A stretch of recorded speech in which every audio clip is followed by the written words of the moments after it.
Five microorganisms you can find in drinking water. Number 5. Cryptosporidium. Cryptosporidium is what's known as a protozoa in a single-celled organism and is most famous for giving people bouts of crippling diarrhea, a condition affectionately referred to as cryptosporidiosis.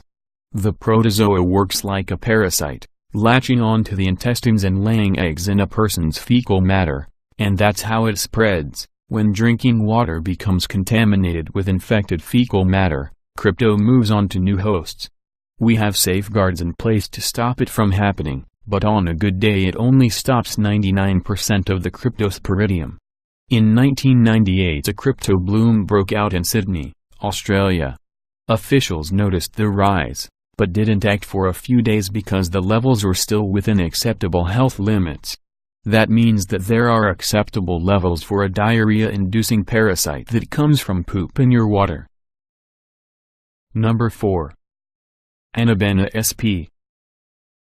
In Australia, freshwater anabenna bacteria have been found producing saxitoxins, a type of neurotoxin that causes respiratory arrest, followed by death.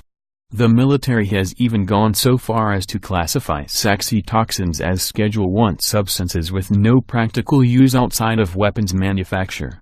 Fortunately, cyanobacteria are one of the easier microorganisms to filter out of drinking water.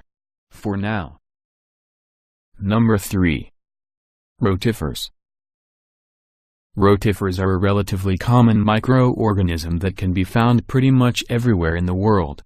And they're also one of the most common drinking water contaminants, despite growing as large as 1 millimeter at times, which is hardly microscopic. You can see that with your naked eye. Some of them swim, others crawl around with an inchworm motion, but none of them are known to be harmful to humans. And that's good, because they show up in tap water fairly often. Number 2. Copepods. The link in the previous entry pointed to a Connecticut public health bulletin meant to advise residents who might find tiny bugs swimming around in their tap water. It addresses two types of near-microscopic invertebrates, rotifers, and copepods. Of the two, copepods are larger, and possibly even more common.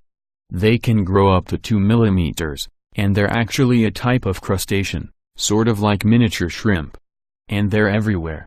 In the Connecticut incident, which happened in 2009, residents began finding thousands of them in small samples of water. One resident compared them to tiny pollywogs, and stated, "It was completely disgusting. We were drinking them, washing out clothes in them, and it was just completely nasty." But if anything, copepods are beneficial because they often feed on toxins. Again though, the fact that they can make it through the filtration system means plenty of smaller bacteria can too. Number 1. Escherichia coli. We all know about E. coli, or Escherichia coli, a bacteria that lives in, on, and around fecal matter. It's been publicized more times than you can shake a stick at, until by now it's practically a legend of the bacteria world. From food to water to even more food, it's hard to get away from. Which is why it's sort of disconcerting to find out that all drinking water invariably has E. coli in it. It's just kept down to levels that are considered safe.